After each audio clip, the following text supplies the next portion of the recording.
फिर से हम आपके पास आते हैं। खुदावंद, जो संगति आपने हमारे जीवन में दिया है, जैसा आप आदम के साथ, हव्वा के साथ दिन के ठंडे समय में जाते थे खुदावंद, ताकि आप अपने दिल की बातों को अपने प्रियो से शेयर कर सकें। तो दिन का ठंडा समय इसलिए खुदा, ताकि दिन की वो सारी गर्मियों के समय उस गर्माहट में वो आदम की वाटिका में वो काम करे, उसकी रक्षा करे, और जब वो थक कर बैठ कर प्रभु वो आराम करे, जब उनका दिमाग, उनका मन शांत रहे, तब उस ठंडे समय आकर आप अपने दिल की बातें उनसे करें। खुदा, ये ठंडा समय में खुदावंद हम तमाम लोग आपकी सुनने आए। हमें पता है बाप, जो अपने हृदय को आपके लिए खोलता है, जो अपने मन को आपके लिए तैयार करता है, और जो वाकई में खुदा आपकी आवाज को सुनकर अपने आप को बदलने की चाहत रखता है, खुदावंद उस व्यक्ति से आप जरूर बात करते हैं। खुदा, ये संगति हमारी एक दूसरे के साथ नहीं वरन आपके साथ है। खुदा, हमारे मन को आप तैयार करें पवित्र आत्मा। प्रभु, तेरी बड़ी दया हमारे जीवन में। खुदा, ये जो वचन आपने दिया है, इन वचनों को प्रभु सही तरीके से समझ कर खुदावन पवित्र आत्मा इनके अर्थों को समझाएं। इसके अंदर जो हमारे लिए प्रभु आज जो मन्ना छुपा हुआ है, प्रभु इस वचन के अंदर जो आज हमारे लिए प्रभु आपने ठहरा के रखा है, इस वचन के अंदर प्रभु जो आपने हमारे लिए प्रभु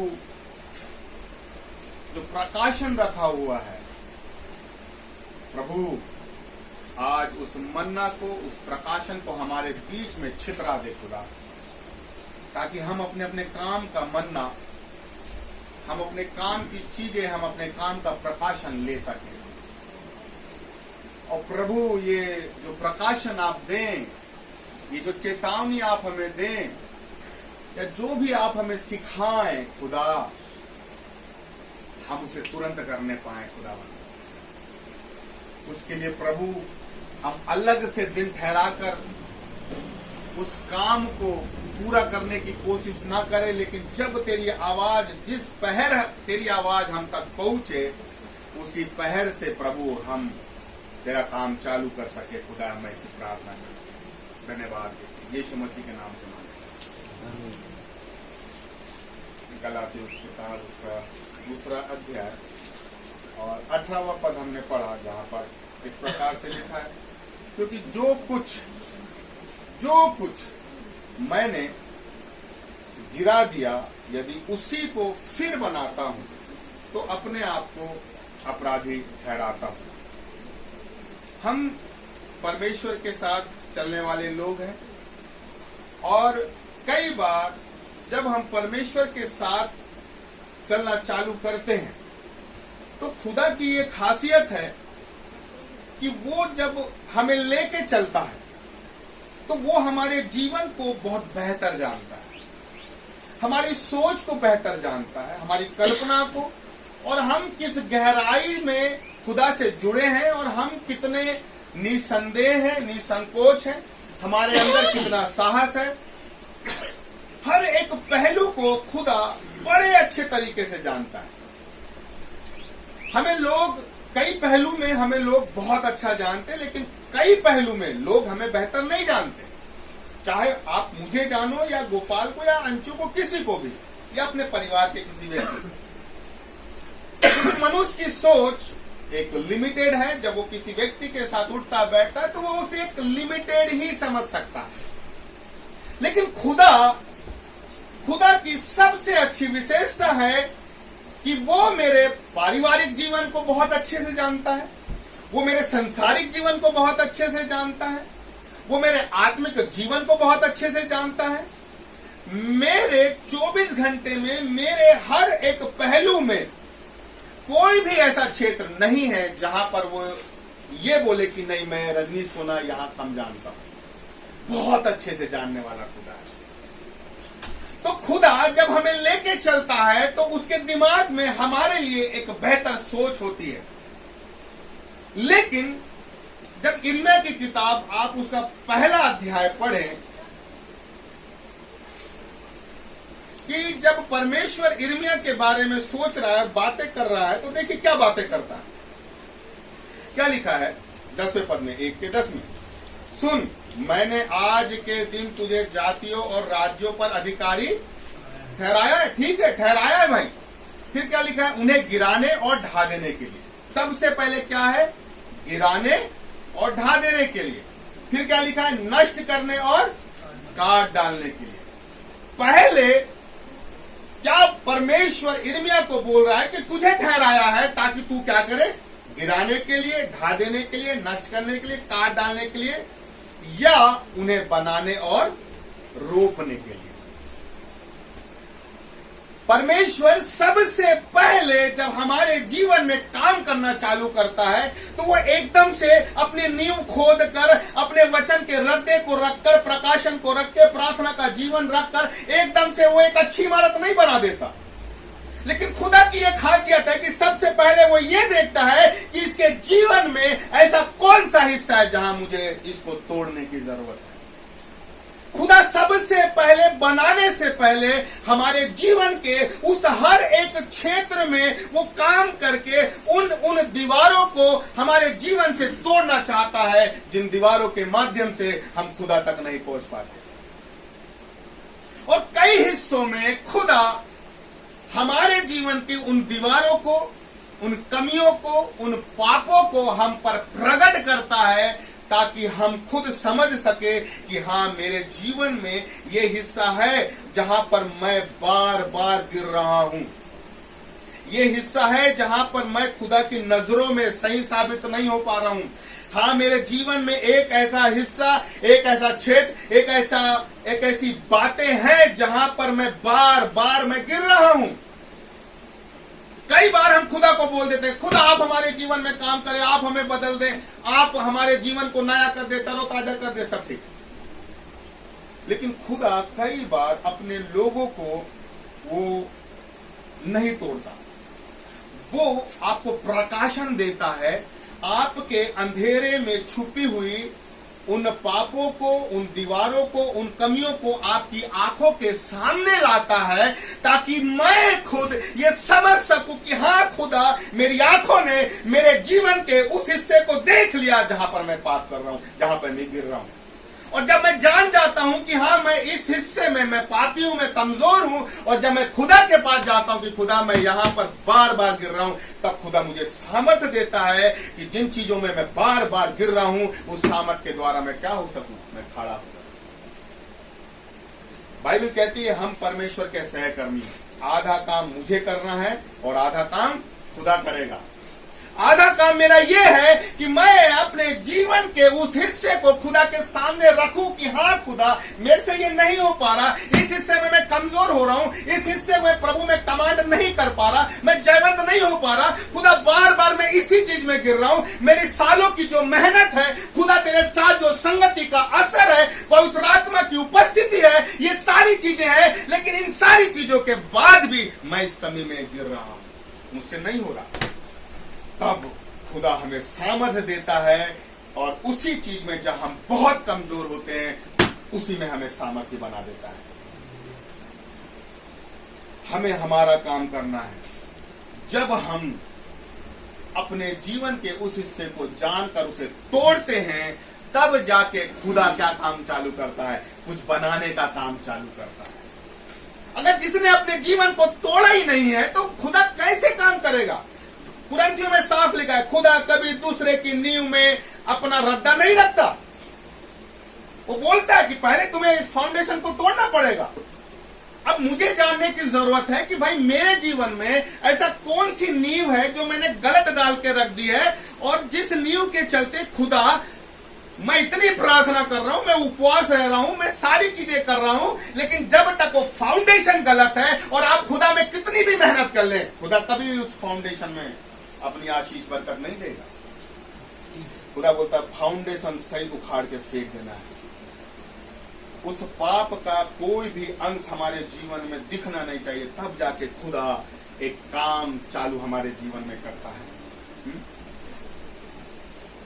जैसे हमने पढ़ा गलतियों में, जो कुछ मैंने गिरा दिया, जो कुछ मैंने गिरा दिया, इसका मतलब यह है कि एक समय मैं बहुत नशा करता था,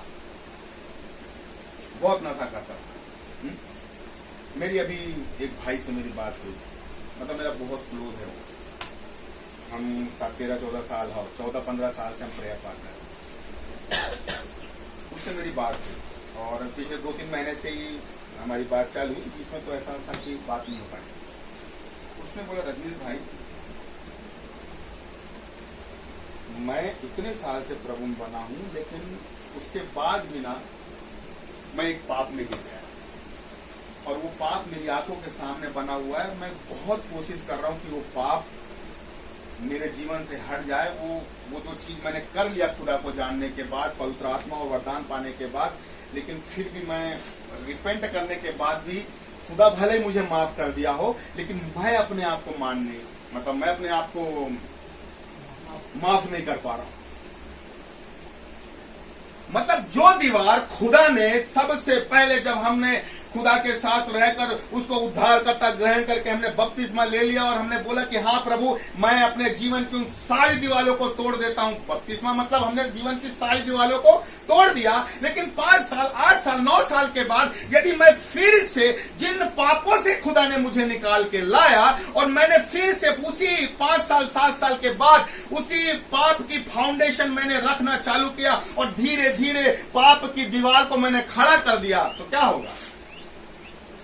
बाइबल कहती है कि आप अपराधी ठहरोगे। जिस दीवार को खुदा ने अगर हमारे जीवन में तोड़ दिया है ना, उस दीवार को कभी हमें खड़ा नहीं करना चाहिए। क्या होता है, कई बार हम लोगों से बात करते हैं, और प्रभु के दास और सेवकों से बात करते हैं, वचन, यूट्यूब, सबसे हम सीखते हैं, सीखना भी चाहिए।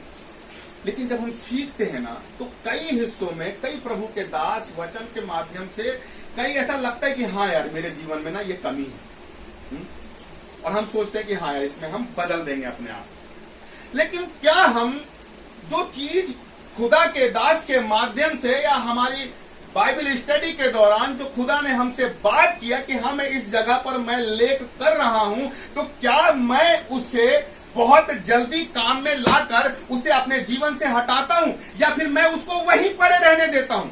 अगर वो चीज जिसे हमें तुरंत हटाना चाहिए, और अगर हम नहीं हटा रहे हैं वो चीज, और वो चीज वहीं अगर पड़ी हुई है ना, तो वो चीज आपके आत्मिक जीवन को शून्य कर देगी। और पवित्र आत्मा कितने भी रीति से, आप कितने भी बड़े अभिषेक में, कितनी भी बड़ी मीटिंग में, कितने भी बड़े प्रॉफिट की एनॉइंटिंग मीटिंग में चले जाओ, वो अभिषेक बहेगा जरूर, लेकिन जो चीज, जो पाप आपके अंदर पड़ा हुआ है ना, जिसने आपको शून्य कर दिया है, उस अभिषेक में भी पवित्र आत्मा आपको छुए नहीं पाएगा। और आप सोचोगे कि यार, सब तो हिल रहे हैं, सब तो डुल रहे हैं, सब तो पवित्र आत्मा से भर रहे हैं, लेकिन मैं क्यों भर नहीं पा रहा? पवित्र आत्मा मुझे क्यों नहीं छू रहा? वो इसलिए नहीं छू रहा क्योंकि जब खुदा ने हमारे जीवन से उस चीज को उखाड़ के फेंकने की कोशिश करी, हमने उस चीज को अपने हाथ से पकड़ लिया, हमने नहीं छोड़ा उसको। खुदा कितना सहनशील है, वो हमें चाक में रखता है, और बनाना चालू करता है।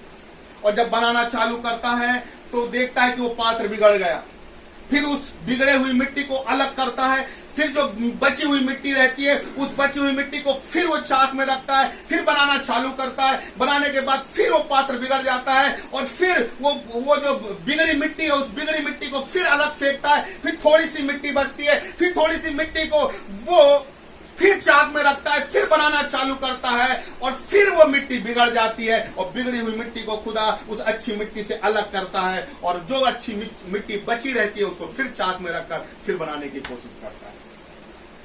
कितना सहनशील है खुदा, बनाए जा रहा है, बनाए जा रहा है, बनाए जा रहा है, हम बिगड़े जा रहे हैं, बनाए जा रहा है, हम बिगड़ रहे हैं, फिर बना रहा है, फिर बिगड़ रहे हैं। इसे लिखा ना, तुम क्या है दिए के समान हो, क्या लिखा है, क्या लिखा है, तुम क्या हो जगत की, ठीक है ना। अब मैं इसको ऐसे सोचता हूँ कि खुदा हमको जगत की ज्योति बनाना मांगता है। जगत की ज्योति मतलब सूरज जैसे बनाना मांगता है ना, वहां वो है खुदा की सोच हमारे लिए। हमारे लिए खुदा की सोच है कि वो हमें सूरज जैसा चमकाए, लेकिन वहां हम बिगड़ते हैं, ठीक है ना, वहां से बिगड़ना चालू करते हैं। फिर खुदा सोचता है कि चलो इसको दूसरे तरीके से चमकाऊंगा, फिर वहां बिगड़ते हैं। ऐसा बिगड़ते बिगड़ते मालूम हम कहां तक पहुंच जाते हैं, दिए में। बोलता है चल इतनी सी मिट्टी बची है ना, इसी मिट्टी में दिया बना दूंगा, कम से कम घर को रोशन तो करेगा।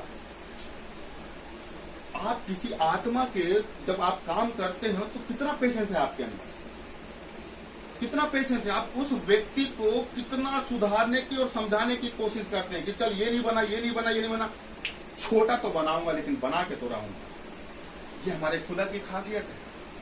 वो सोच रहा बनाया जा रहा है, बनाया जा रहा है, और हमने खुदा की उस महत्वपूर्ण योजना में जो एक लेवल खुदा ने हमारे लिए रखा है, जिन चीजों को हमने अपने अंदर पकड़ के रखा है, और वही चीज ने हमें शून्य करके रख दिया है। आज आप देखो कई लोग इतने ढीठ हो जाते हैं ना, बोलते रहो बोलते रहो बोलते रहो, वो नहीं सुने, पूरे ढीठ हो गए। पवित्र आत्मा भी आके बोलेगा ना, वो नहीं सुनने वाले किसी, इतने ढीठ हो गए। यीशु मसीह भी सपने में आके बोलेगा ना, तो नहीं मानने वाले वो ढीठ हो चुके हैं। क्यों ढीठ हो गए भाई? बोलते ना किसी को बार बार मारो, बार बार मारो, बार बार मारो, मारते जाओ मारते, एक समय आता है तो ढीठ हो जाते हैं। बोलता क्या मारेंगे तो सही, मारने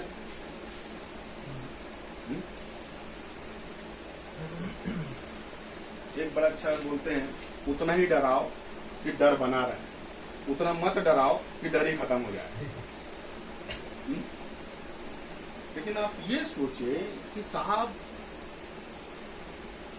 आज व्यक्ति की चमड़ी इतनी मोटी हो गई है, आप कितना भी उनको बैल की तुतारी के समान कोचकते जाओ, इधर करेंगे, लेकिन बदलेंगे, क्योंकि उन्हें ठान लिया है कि मेरे अंदर जो दीवार है ना, जो फाउंडेशन है ना, मैं नहीं तोड़ूंगा, मैं नहीं बदलूंगा अपने आप को। और जो व्यक्ति ने ये सोच के रखा है कि मैं नहीं बदलूंगा, उसको खुदा भी छोड़ देता है, बोलता नहीं सुधारूंगा, जाओ। जब वो अनंत जीवन वाला व्यक्ति, जो धनवान व्यक्ति आया, यीशु मसीह ने कंडीशन रख दी, भाई ये चीज है, वो चला गया। तो यीशु मसीह ने दोबारा थोड़ी बोला, ये नहीं सोचा अरे यार धनवान व्यक्ति है, मेरे पास रहेगा, कम से कम पोटली में पैसा आता रहेगा। यीशु मसीह ने नहीं सोचा, यीशु मसीह को नहीं जरूरत भाई ऐसे लोगों। यीशु मसीह को पोटली की नहीं, व्यक्ति की जरूरत है। रखा उसने कंडीशन। आज वही कंडीशन खुदा हमारे बीच में रख रहा है कि पवित्र आत्मा मंडरा रहा है, पवित्र आत्मा बह रहा है, लेकिन फिर भी वो पवित्र आत्मा हमें कायल क्यों नहीं कर पा रहा? वो पवित्र आत्मा, पहले हम एक छोटा सा गाना गाते थे और घंटों रोया करते थे। मुझे याद है कि मैं जब इस रूट से कोएफिजा जा रहा था, मैं रोते हुए जाता था, लेकिन एक समय के बाद वो पवित्र आत्मा का इस पर धीरे धीरे इतना कम हो गया कि आज हमें बड़ी एनॉइंटिंग मीटिंग की जरूरत है कि पवित्र आत्मा वहां हमें झंझोड़े। पहले ऐसा होता था कि एक गाने में पवित्र आत्मा झंझोड़ के हमारे पाप हमें गिना के, वो पाप का पश्चाताप करवा के वो पवित्र आत्मा हमें आभास करवा देता था। और आज ऐसा क्यों नहीं हो पा रहा? हमने अपने आप को कहीं ना कहीं किसी न किसी हिस्से में बहुत कठोर करके रख लिया है।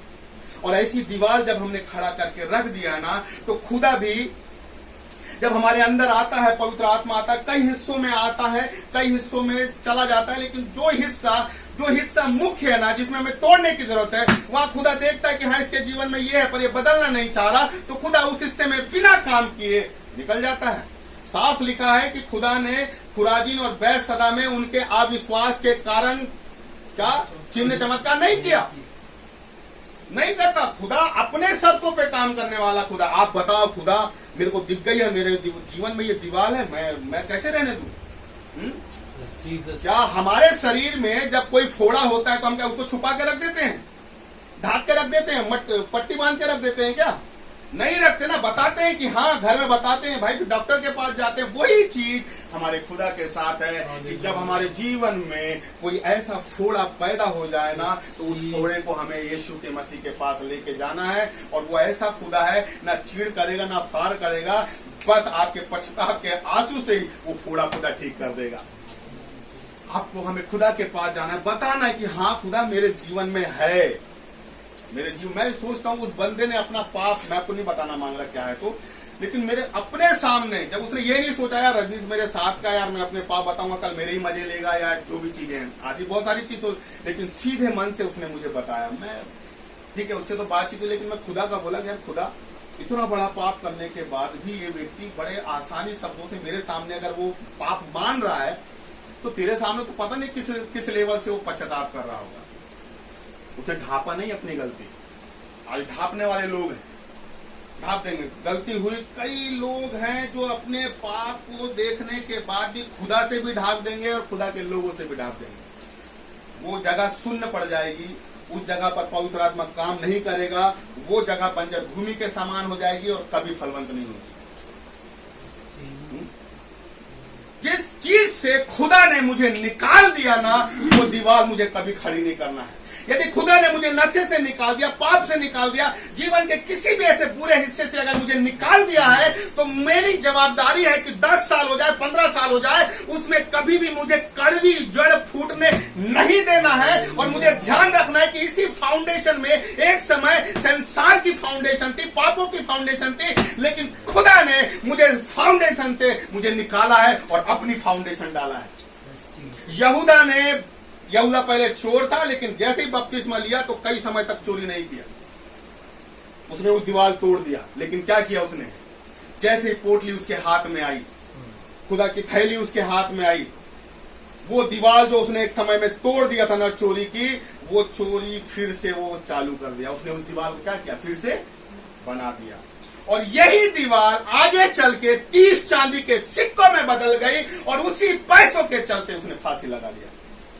जो चीज बपतिस्मा के पहले उसने छोड़ दिया था, लेकिन बपतिस्मा के बाद फिर से उसने वो चीज चालू कर दी, वही चीज उसके लिए मौत का कारण बन गई।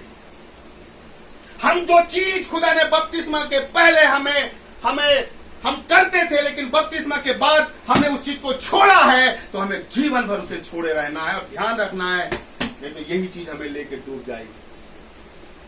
खुदा चाहता है कि जो चीज खुदा ने उखाड़ के फेंक दिया है ना, हमें उस पर गलत फाउंडेशन नहीं खोदना है। लेकिन ऐसा क्या हम करें, उस फाउंडेशन में हम ऐसा क्या करें कि वो फाउंडेशन मजबूत हो जाए? ये बहुत जरूरी हिस्सा है, उसके लिए हम निकालेंगे इसी का 6 का 6।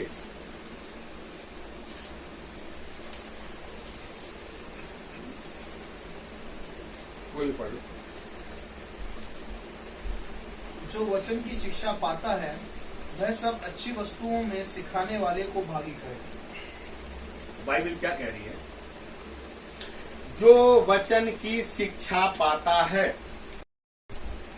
जिस किसी भी सिखाने वाले से जो वचन की शिक्षा पाता है, वो सिखाने वाले को अपनी अच्छी वस्तु लिखाएगा। वह सब अच्छी वस्तु नहीं, मतलब एक चीज नहीं, 2 चीज नहीं, इसको मैं ऐसा जोड़ता हूं, अच्छी वस्तु मतलब आपके जीवन की हर एक अच्छी वस्तु में सिखाने वाले को भागी मतलब क्या होता है? ठीक है, चलो ये छोटा पोर्शन है, इंक्लूड करना। और क्या हो सकता है?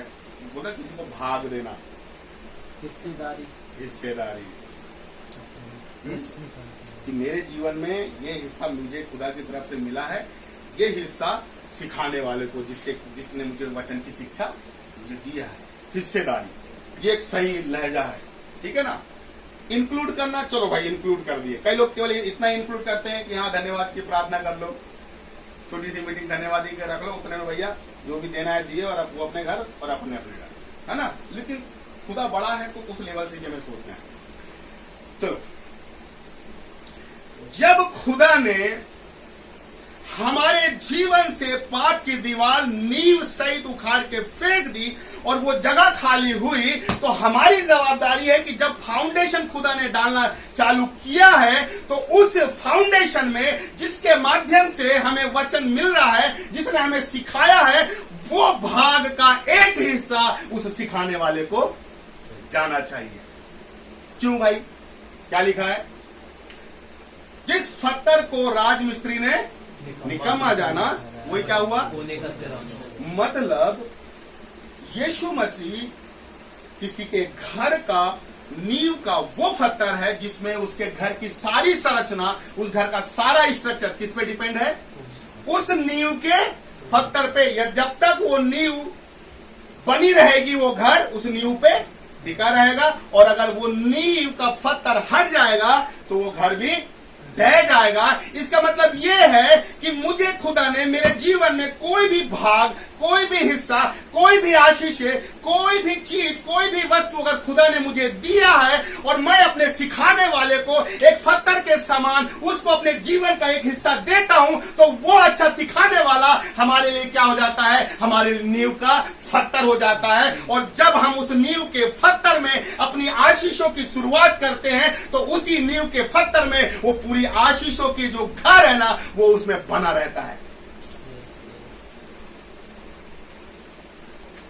रूत में जब हम आते हैं, उसके चौथे के 6वें पद में क्या लिखा हुआ है? बोअज बोलता है, शायद रूत 4 के 6 में लिखा हुआ है। रूत अपने कुटुंबियों को बोलता है कि मेरे से पहले तुझे छुड़ाने का अधिकार है नाओमी के किसको? परिवार को। वो व्यक्ति मालूम क्या बोलता है? निकालो छोड़, न्यायियों, न्यायियों के बाद है, जल्दी कोई भी पढ़ लो, 4 का 6 होगा। उस छुड़ाने वाले कुटुंबी ने कहा, मैं उसको छुड़ा नहीं सकता। ये कुटुंबी क्या बोल रहा है बोअज को कि मैं उसको छुड़ा नहीं सकता। ऐसा ना हो कि मेरा निज भाग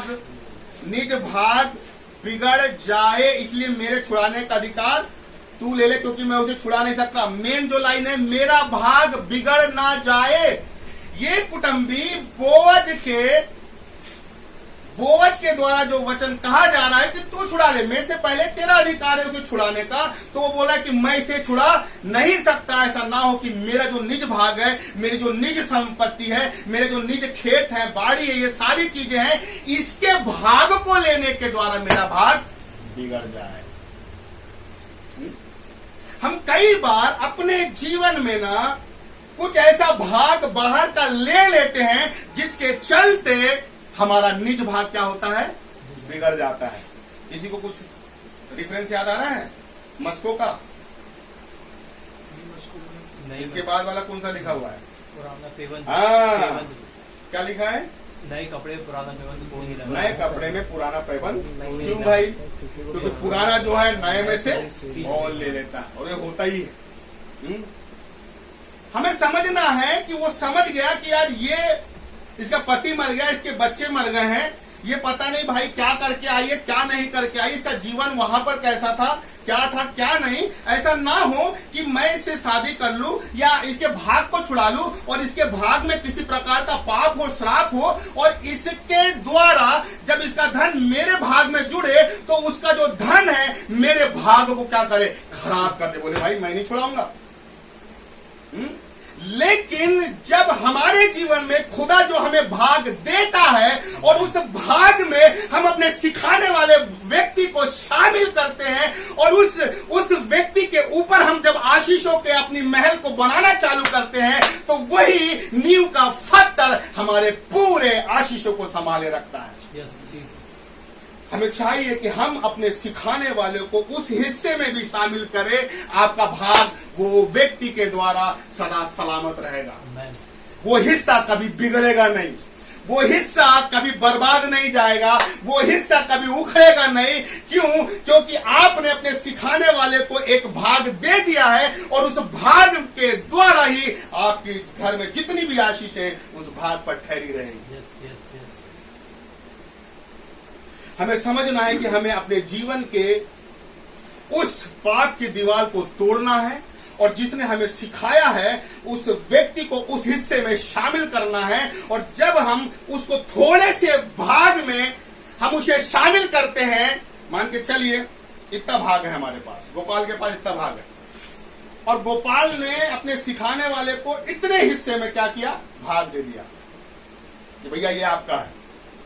ये पूरा का पूरा ये छोटा सा भाग गोपाल के सारे भाग को आशीषित करेगा, गोपाल के सारे भाग को फलवंत करेगा। और मेरे प्रियो, जो इतना भाग गोपाल के पास है ना, इतने से भाग देने के कारण ये भाग हमेशा इसके जीवन में बना रहेगा। इसलिए बाइबल कहती है कि याजकों का कोई भाग नहीं है, याजकों का भाग खुदा है। मेरे प्रियो, हमें अपने हर एक हिस्से में, छोटे छोटे हिस्से में ना हमें शामिल करना। मैं अंकुर नरोला जी का सुन रहा था, बड़ा बड़ा गजब लगा। वो बोले कि किसी पास्टर के पास से, जब मैं नया नया था, किसी पास्टर के पास से, मतलब बोल रहा हूँ कुछ, मैं किताब लाता था पढ़ने के लिए, कुछ ऐसा ही। तो बोले मैं उस किताब को ऐसा खाली नहीं देता था, मैं कुछ अमाउंट डालता था। कितना अमाउंट होगा, क्या लगता है कितना अमाउंट होगा? कोई भी एक अमाउंट जल्दी जल्दी बताओ, कितना अमाउंट होगा? क्यों जल्दी यार? 500 और जल्दी जल्दी कोई भी कुछ भी अमाउंट बोलिए। 100, चलो बताओ गोपाल। 1000, अंशु 2000, 1,00,000 रुपए उसमें डाल के भेजिए। 1,00,000, मैं तो सुन के लग हो गया। मैं तो प्रभु वो किताब में खरीद लूंगा जाके। और उसके बाद एक बहुत अच्छी लाइन उन्होंने बोला, 1,00,000 तो पर एक लाइन और बड़ी उन्होंने बड़ा अच्छा बोला। बोले जिसने मुझे सिखाया, जिसके कारण मैं प्रभु में आया और जिसके कारण आज मैं यहां पर हूं, और जिस व्यक्ति के चलते जिसने मुझे वचन की शिक्षा दी, आज मैं अगर यहां फलवंत हूं, तो वो उन्होंने एक बड़ी अच्छी लाइन बोली कि मैं उनको जीवन भर पालूंगा। वो बुढ़े भी हो जाएंगे तो उनको मैं किसी चीज की कमी नहीं होने दूंगा। मैं सोचा खुदा जो आपके लिए ज्यादा सोचता है, ज्यादा बोलता है, वो ज्यादा पाता भी है। इसीलिए हमें समझना है कि आज हमारा हिस्सा बिगड़ा हुआ क्यों है, आज हमारा हिस्सा आशीषित और फलवंत क्यों नहीं है, आज हमारा हिस्से में वो बरकत या वो पवित्र आत्मा की जो लहर या हलचल होनी चाहिए वो क्यों नहीं है। क्यों? क्योंकि जो हिस्सा वचन के सिखाने वाले के लिए खुदा ने पहले से ठहरा के रखा है, चाहे आप उसको इंक्लूड करके बोले या हिस्सेदारी करके बोले, चाहे छोटा जैसा भी आपको समझना है, लेकिन उसका जो भाग होना चाहिए, उसको जब हम छोटा सा भाग देते हैं तो वो हमारे पूरे भाग को संभालता है, पूरे भाग को आशीषित करता है और पूरा भाग हमारा भरा हुआ रहता है। मैं जब इसको पढ़ रहा था तो मैं बड़ा आशीषित हुआ। हम कितने बार ये वचन पढ़े, लेकिन हाँ, बोअज ने अपने हिस्से में क्या किया, रूत का उस हिस्से को शामिल कर लिया और उस हिस्से में खुदा की प्रतिज्ञा थी, उस हिस्से में खुदा की बरकत थी, उसी छोटे से हिस्से में खुदा का जलाल था और उसी हिस्से में आगे चलकर वही रूत क्या हुआ, उसी रूत के खानदान से यीशु मसीह आया, यीशे आया, दाऊद आया। एक छोटा सा हिस्से को उसने अपने बड़े हिस्से में शामिल किया और अपने बड़े हिस्से में, यदि वो अपने बड़े हिस्से में बोअज बना रहता तो ठीक है, उसका जो खेत है वो मल्टीप्लाई होते, उसकी फसल मल्टीप्लाई होती, लेकिन उस बोअज के खानदान से कभी दाऊद, कभी यीशु मसीह नहीं आया होता। लेकिन जब उसने उस मोआबी स्त्री को उसके थोड़े से भाग को अपने बड़े भाग में शामिल किया, जितना उसका बड़ा भाग आशीषित नहीं कर पाया, वो रूत का छोटा सा भाग आशीषित कर पाया। हमारा बड़ा भाग हमारे लिए आशीष का कारण उतना नहीं है जितना आशीषित हम जब अपने एक दास को, एक सिखाने वाले व्यक्ति को अपने भाग में शामिल करते हैं ना, वो भाग हमें आशीषित करता है। Yes, Jesus. वो आज कभी सोचा नहीं होगा, लेकिन उसने ठाना, शादी किया, और हम देखते हैं कि उसका जो एक भाग था, खेत, गाड़ी, गाय, और सोचो कि अकाल के समय इतना आशीषित व्यक्ति, Yes. उसका धन कितना समय चलता? 1 पीढ़ी, 2 पीढ़ी, 3 पीढ़ी, 4 पीढ़ी चलता उसका धन। लेकिन जैसे ही उसने रूत का, नवोमी का वो छोटा सा हिस्सा अपने बड़े हिस्से में जोड़ दिया, मेरे प्रियो, वो छोटे सा हिस्सा उसके लिए आशीष का कारण बना। और ना केवल आशीष का, उसी पीढ़ी से यीशु मसीह भी आया, और आज हम तमाम लोग उसी कुल के कहलाते हैं। Yes. इसलिए अपने जीवन में एक चीज हमें याद रखना है कि खुदा नहीं चाहता कि हमारे जीवन में ऐसी कोई फाउंडेशन ना रहे जिसके चलते हमारा पूरा स्ट्रक्चर, पवित्र आत्मा का मंदिर बर्बाद हो जाए। लेकिन खुदा चाहता है कि उस पाप की फाउंडेशन को हम उखाड़े, और वो जगह जब खाली हुई है तो उसमें हम अपने सिखाने वाले को शामिल करें, और वही सिखाने वाला व्यक्ति उस पत्थर के समान हो जाएगा जो आपकी पूरे पवित्र आत्मा के मंदिर को संभाले रखेगा। आइए हम प्रार्थना करें। Thank you Lord. पवित्र आत्मा, हम आपका धन्यवाद देते हैं खुदा, आपकी बड़ी महिमा, स्तुति, आराधना है। पवित्र आत्मा प्रभु, मेरी एक तैयारी नहीं थी खुदावंद, लेकिन मैं आपका धन्यवाद देता हूं प्रभु कि आपने प्रभु आज मुझसे बोला और बातचीत किया मेरे खुदा, कि मैं अपने उन हिस्सों में खुदा अपने उस सिखाने वाले को शामिल करूं मेरे खुदावंद।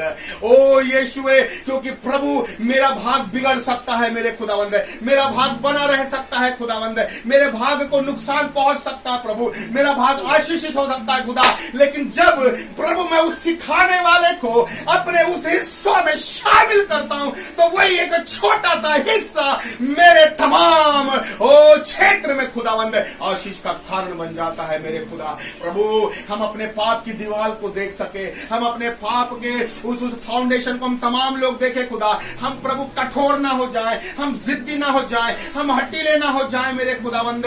प्रभु यीशुए, प्रभु हम परमेश्वर प्रभु जी, उस पवित्र हमें हमारे दिल को इतना नम्र कर कि प्रभु इतना सॉफ्ट कर कि पवित्र आत्मा की हल्की सी हलचल भी हमें प्रभु तेरी ओर वापस फेरने पाए खुदा। पवित्र आत्मा की एक अद्भुत हलचल खुदावंद जब हमारे जीवन में चालू होती है खुदावंद, प्रभु हम आंसुओं से भर जाते हैं खुदा। हमारे जीवन में फिर से वो पवित्र आत्मा की लहरें चालू हो जाए, फिर से हमारे जीवन में पवित्र आत्मा का स्पर्श चालू हो जाए, फिर से खुदा जो हम छोटे छोटे कोरस में प्रभु आत्मा में भर जाते थे खुदावंद, हमारे आंख से आंसू निकलते थे खुदावंद, हम कैसा तुझसे प्यार करते थे खुदा, हम कैसा तुझसे प्रभु मांगते थे खुदा, हम कैसा अपने आप को बदलने की कोशिश करते थे खुदा, हम कैसे खुदा तुझसे प्रभु प्यार करते थे मेरे खुदावंद। प्रभु आज वो प्यार खुदा कम हो गया खुदा। ओ यीशु, आज वो प्रेम कम हो गया खुदा। आज प्रभु हमें ज्यादा पवित्र आत्मा का हलचल, ज्यादा स्पर्श लगता है खुदा। लेकिन खुदावंद हमें आत्मा में प्रभु ऐसा कर दे खुदा कि तेरे नाम को जब हम अपने ओठों से भी ले तो पवित्र आत्मा की